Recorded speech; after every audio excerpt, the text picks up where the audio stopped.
दोस्तों नमस्कार, मैं जगन्नाथ गौतम देश रोजाना यूट्यूब मंच पर आपका स्वागत है। दोस्तों, जो देश में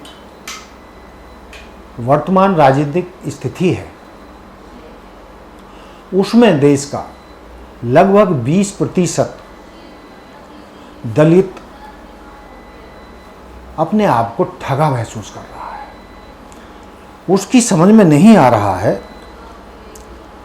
कि वो जाए तो जाए कहाँ, किस पर भरोसा कर ले। सारे दल उसका इस्तेमाल करते हैं। सत्ता में पूरी भागीदारी कोई देने को तैयार नहीं है, सब इस्तेमाल कर रहे हैं। ऐसा मैं क्यों कह रहा हूं? उसका कारण है, अभी पिछले दिनों जो गुजरात अहमदाबाद में कांग्रेस का राष्ट्रीय अधिवेशन हुआ था, उसमें उस कार्यक्रम में जो कांग्रेस के राष्ट्रीय अध्यक्ष थे उनको सबसे किनारे पर बिठाया गया, यानी किनारे कर दिया गया। जहां उन्हें सम्मान की जरूरत थी वहां उन्हें बिल्कुल किनारे कर दिया गया। जब कांग्रेस का राष्ट्रीय अधिवेशन हो रहा है तो उसमें मेन राष्ट्रीय अध्यक्ष है और राष्ट्रीय अध्यक्ष की कुर्सी बीचों बीच होनी चाहिए थी। सोनिया गांधी और राहुल गांधी के बीच में होनी चाहिए थी। उनकी स्थिति उससे अलग नहीं हो सकती। लेकिन जिस तरीके से राहुल गांधी, सोनिया गांधी और दूसरे नेता सोफों पर बैठे थे और खड़गे जी को एक कुर्सी डाल के अलग से बिठा दिया गया, वो बहुत ही शर्मनाक था। बेशक राहुल गांधी के मन में इस तरीके का विचार न रहा हो, लेकिन इस मुद्दे को भाजपा ने एकदम पकड़ लिया और भाजपा ने आरोप लगाया कि कांग्रेस दलितों की विरोधी है। दोस्तों, मैं ये कहना चाहता हूं कि राहुल गांधी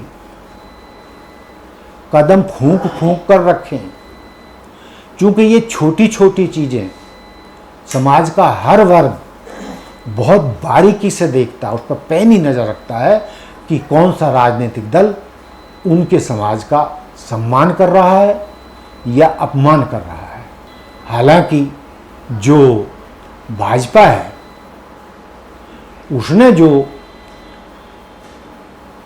कांग्रेस पर आरोप लगाया कि कांग्रेस दलित विरोधी है और वो जो उसके लिए जो दलील देती है उसको भी अनदेखा नहीं किया जा सकता। लेकिन जिस तरीके से राहुल गांधी दलितों, पिछड़ों, आदिवासियों के हिस्सेदारी की बात करते हैं तो उससे ये वर्ग निश्चित रूप से राहुल गांधी और कांग्रेस की तरफ झुके हैं, इसमें दो राय नहीं है। क्योंकि ये वर्ग मानकर चलते हैं कि हिंदुत्ववादी भाजपा, आरएसएस, जातिवाद की पोषक भाजपा, आरएसएस, मनुवादी व्यवस्था की पोषक भाजपा, आरएसएस, संविधान को खत्म करके नए संविधान की बात करने वाले भाजपा के नेता, भाजपा और आरएसएस, ये जो मैंने बातें कही हैं वो ये साबित करती हैं कि मनुवादी संविधान जो आरएसएस और भाजपा लाना चाहते हैं तो उसका मतलब वही है, वो यथा स्थिति को वही बना के रखना चाहते हैं जिस तरीके से हजारों साल देश के दलितों को, आदिवासियों को पिछड़ों को गुलामों की तरह रखा गया, उनके सामाजिक अधिकार छीने गए, उनके आर्थिक अधिकार छीने गए, उनके शिक्षा के अधिकार छीने गए, उनसे व्यापार के अधिकार छीने गए। यानी उनको हजारों साल दलितों को गुलाम बनाकर रखा गया। तो ये वर्ग, दलित वर्ग या शूद्र वर्ग, आदिवासी पिछड़े, ये मानकर चलते हैं कि जो आरएसएस मनुवादी व्यवस्था की बात करता है और संविधान बदलने की बात करता है, बाबा साहब के संविधान को बदलना चाहता है, वो दलितों का, वंचितों का हितैषी नहीं हो सकता। और जो दलितों का पढ़ा लिखा युवा वर्ग है, वो ये मानकर चल रहा है कि भाजपा दलितों की दिल से हितैषी नहीं है। और यदि कांग्रेस का भी पिछला इतिहास देखें तो वो भी वंचित समाज के लिए, दलितों के प्रति, पिछड़े समाज के लिए बहुत उल्लेखनीय नहीं रहा है। कांग्रेस पर भी कब्जा तथाकथित उच्च जातियों का रहा है, भाजपा का भी नेतृत्व है, कब्जा है, उस पर भी अपर कास्ट का कब्जा है। तो जिस पार्टी में भी जाओ, उनके मुखिया, जो भी बड़ी पार्टियां हैं, वो सब तथाकथित उच्च जातियों के हैं और पिछड़े, आदिवासी, वंचितों को, अति शूद्रों को तो सिर्फ अपने साथ लगाने के लिए छोटे मोटे पद दे दिए जाते हैं। और यदि पद दे भी दिया जाता है तो वो नाम के लिए दिया जाता है, चाहे वो राष्ट्रपति का ही पद क्यों ना हो, चाहे वो राज्यपाल का ही पद क्यों ना हो, चाहे वो राष्ट्रीय अध्यक्ष का ही पद क्यों ना हो। और उसकी मिसाल कांग्रेस के राष्ट्रीय अधिवेशन से मिल गई है। जिस तरीके से दलित समाज के, हिंदुस्तान के बड़े नेता खड़गे जी को राष्ट्रीय अधिवेशन में कोने पे बिठा दिया गया। तो जो मैंने बात शुरुआत की थी कि दलित, वंचित समाज, बहुजन समाज बहुत असमंजस की स्थिति में है। बहुजन समाजवाद पार्टी जिस तरीके से, जितनी तेजी से उभरी थी, उतनी ही तेजी से उसका ग्राफ भी नीचे गिर गया है। तो वो वहाँ भी दलित अपने आप को मजबूत स्थिति में नहीं पा रहे हैं, सपा में भी बहुत मजबूत स्थिति में नहीं पा रहे हैं, भाजपा में स्थिति, हैसियत बहुत अच्छी नहीं है। कांग्रेस का मैंने उदाहरण दे दिया। तो दोस्तों, मैं इसमें जो मुख्य बात कहना चाहता हूँ कि ये तथ्य है, सर्वविदित है कि राहुल गांधी आज की तारीख में कांग्रेस में सबसे ताकतवर व्यक्ति हैं। हम उनकी मंशा पर कोई सवाल नहीं उठाना चाहते, लेकिन उनको ध्यान रखना होगा छोटी छोटी बातों का कि खड़गे जी के साथ जो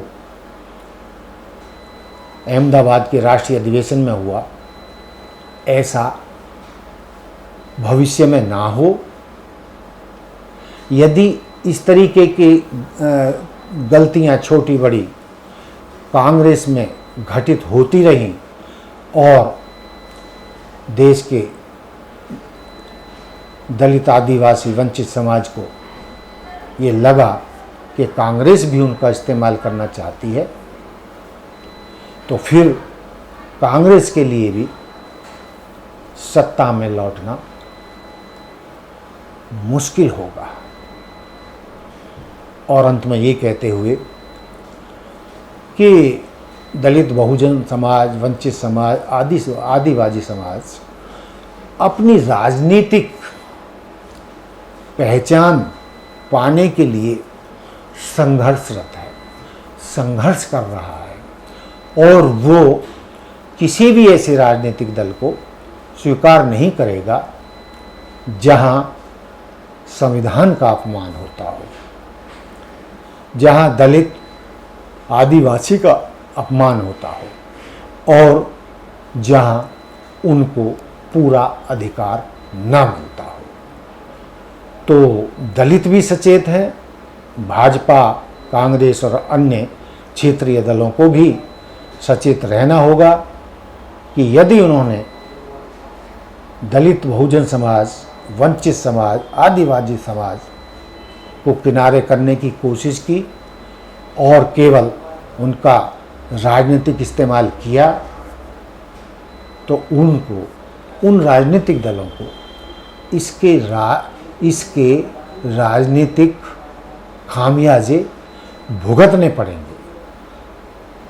और मैं अंत में ये कहते हुए कि जिन वर्गों की मैंने बातचीत कही है वो राष्ट्रीय पार्टियों से भी और क्षेत्रीय पार्टियों से भी उम्मीद रखता है कि पिछले 1000 साल में जो इन समाजों के साथ हुआ, अपमान हुआ, उनके अधिकार छीन कर रखे गए, लेकिन वो ज़माना गुजर गया है। अब कोई भी ऐसी धृष्टता करेगा तो ये वर्ग उस राजनीतिक दल को बख्शेंगे नहीं और राजनीतिक सत्ता में बहुत देर तक उसको टिकने नहीं देंगे। तो दोस्तों, ये था मेरा मुद्दा कि कांग्रेस में किस तरीके से खड़गे जी का अपमान हुआ और भाजपा को किस तरीके से मौका मिला। चलो, ये तो आपस में चलता रहता है कि किसी भी दल को दूसरे दल में थोड़ी सी भी कोई खामी दिखाई दे जाए तो आरोप प्रत्यारोप चलते रहते हैं। लेकिन जिन समाजों की मैं बात कर रहा हूँ वो ये समझ चुके हैं कि कौन किसका कितना हितैषी है और वो बारीकी से इस स्थिति का आकलन कर रहा है कि कौन सचमुच में उनका भला चाहता है, उनके राजनीतिक अधिकार देना चाहता है, उनके शैक्षणिक अधिकार देना चाहता है, या जो उच्च जातियों को सब कुछ प्राप्त है वो सब इन वंचित समाजों को कौन सा राजनीतिक दल उपलब्ध कराना चाहता है, या ये सिर्फ चुनाव जीतने के हथकंडे मात्र हैं। तो दोस्तों, ये था मेरा आज का मुद्दा। देखते रहिए देश रोजाना। हमारे साथ जुड़े रहने के लिए सब्सक्राइब करें देश रोजाना के YouTube चैनल को और नई वीडियो की नोटिफिकेशन पाने के लिए बेल आइकन जरूर दबाएं। अगर आप ये वीडियो Facebook या Instagram पर देख रहे हैं तो पेज को लाइक और फॉलो जरूर करें और ज्यादा से ज्यादा शेयर करें।